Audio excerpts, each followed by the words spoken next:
So, Dark North. We don't need to go through the whole thing at all. It's not necessary. I'm going to give you some homework that you need to do and go from there. That's going to be your most important. I think most people, they already lose the game in the first while, but let's go see what you do. Okay, first thing you're going to do is you're going to double click all your sheep and you're going to move them a little bit deeper so your villagers don't need to run all the way to China. Because you can see this villager now, when he needs to take the food home, look how far he needs to run. And now he needs to run all the way around back to it. Same with this guy. This guy, he's making his villagers exercise. You don't need to make your villagers exercise. They're great. They work all hard enough already. So instantly double-click the sheep and move them under the TC. Okay. Scouting pattern. Oh, this is fine. Very similar to Beastie's one from last time. And let's go look at your split. 7, and then you rally onto gold. Build your house first. Then you build your mining camp. Because sometimes that will happen. And you only need to build it with 1. So when you rally it onto there, it does sometimes become a little bit iffy. Let's see the next one. Ooh, these villagers are exercising so much. Oh my goodness. Oh my goodness.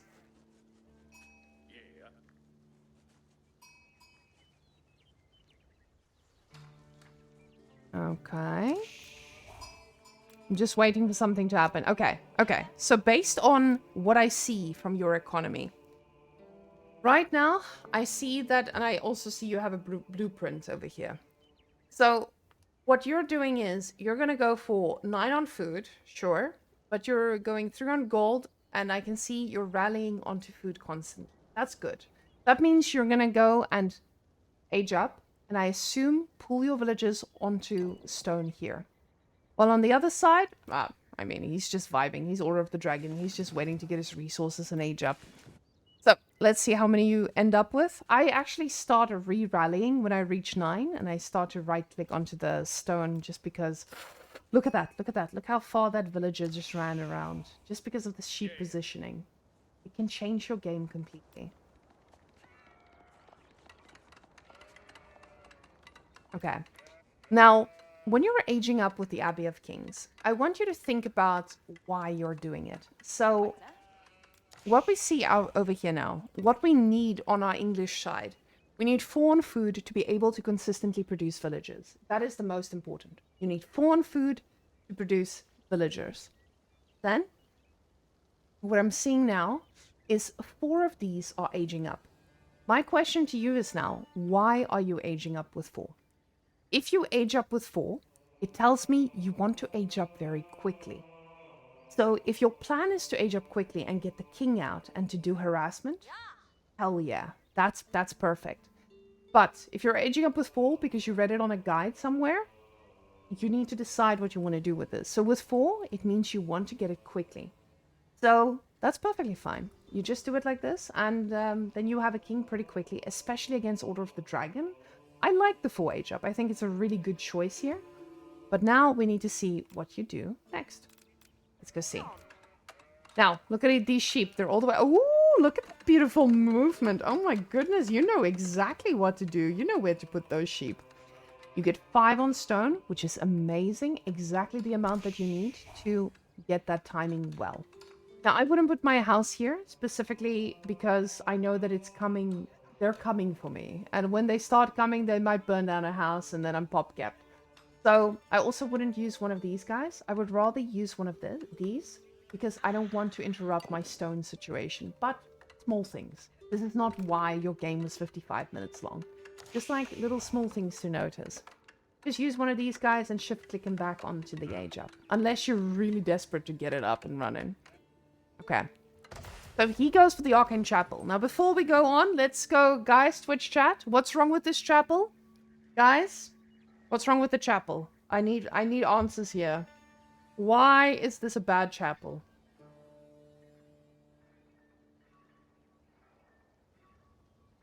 Is there a rule of thumb for when to rally to stone, or is it very build order dependent? It depends on the civilization, but for English, specifically English, that's why I specified English. You want to have 5, so you can start rallying a little bit earlier. It doesn't matter. As long as You get 5 and you pull them off in time. Don't worry about min-maxing too much. No gold in the chapel. Yeah, I mean, you could have put it a little bit... See, this is fine. If he wants to get stone as well. It feels like he wanted to get the gold, but he didn't.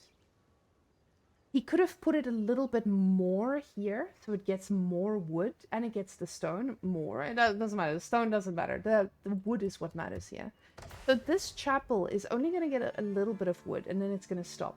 You could move this chapel down a little bit more, and you can actually get a lot more wood from it. This chapel feels like he wanted to get gold in the range. If he put this one tile up, it wouldn't be optimal under the TC, but it would get the gold. Yeah. So I would just put this one a little 2 more down if I'm planning to play feudal, or if I need the gold if I don't need the gold inspired. Wood is always more important. Oh, always. Most of the time it's more important. So, okay. So the king, he wants to get it out quickly. He said so. That's good. Keep an eye on it. Now, when that king starts coming out, oh, and you guys can see he has 5 on stone, which is great, and the rest of them are rallied onto wood. Now, what I want you to practice is I want you to try and make sure that the trees won't, or that you don't just rally onto these. You want to also rally onto this tree here now, only now, not before. Because you want that one villager to chop, chop, chop, chop.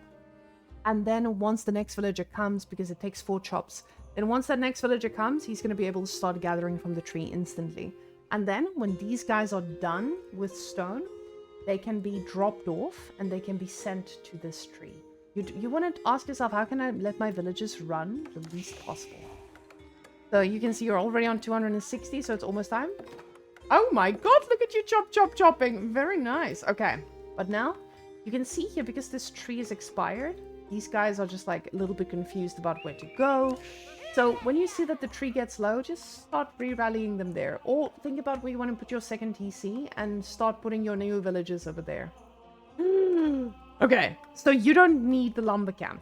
You will have enough wood to get a second TC without the lumber camp. You can actually just chop this last tree and you'll have enough for the lumber camp. Now, homework.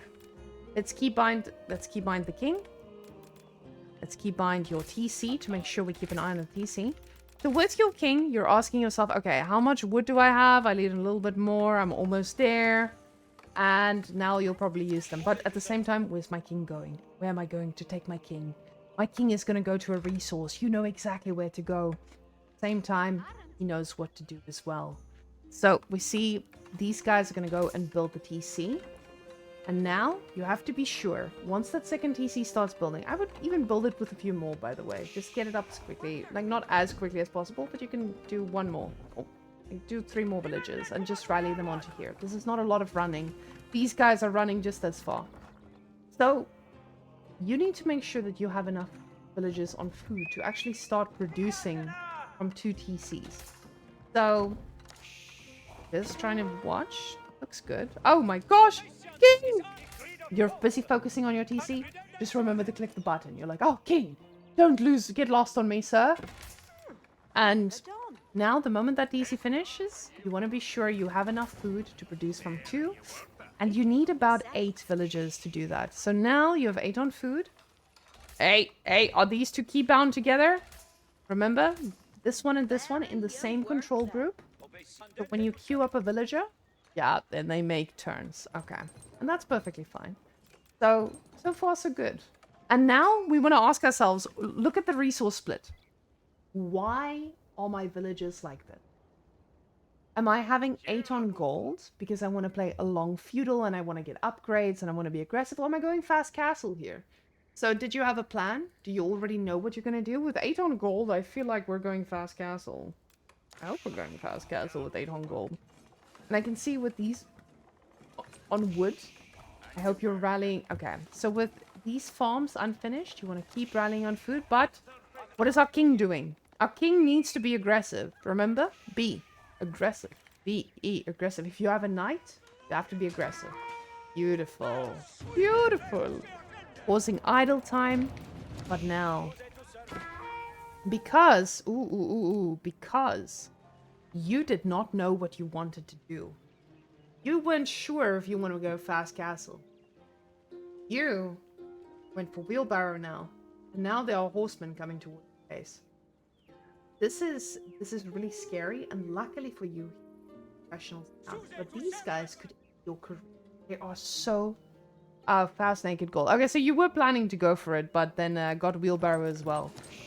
Wheelbarrow is not as important to delay your castle, but I do see you still need a lot of food. Oh, king! Oh, my king! It's fine. A horse, it happens. It happens. Don't worry about it. So far, so good. But you're using your resources. See, that's...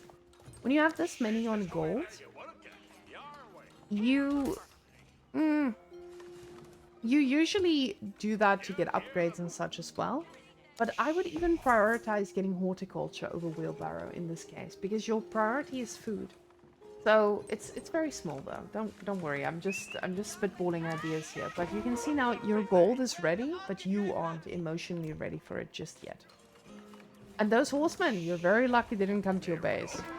So when you see horsemen though, most of the time you're gonna need to react. Because if you did not react, then with spearmen, this guy was slightly better.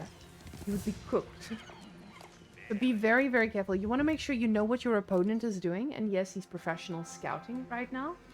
But you would need to make units in response to this if your economy is not optimal. With you going for the farm transition age up, it's slowing you down a little bit. I know it's nice, but it's slowing you down a little bit for getting that clean castle. Because those horsemen can really end your life. Now, with the white tower placement, it's okay. It's fine. But I think a better position might have been here, because the second TC doesn't have as much firepower, and it does protect your farms, and it's going to protect your future farms here as well. It does protect your gold too, and it's going to protect a nice little new wood line. And this is pretty protected by this TC. This TC has extra firepower. It has absolute great garrison slots. It's a destruction. Villagers love sitting inside here. And this man is going for the Burgrave. So... from this, I'm really glad you're making spearmen, but I would have liked those spearmen in feudal instead of now, because right now you should be making knights. When you have a white tower like this, the white tower's role is to make fancy units. It's to make things happen.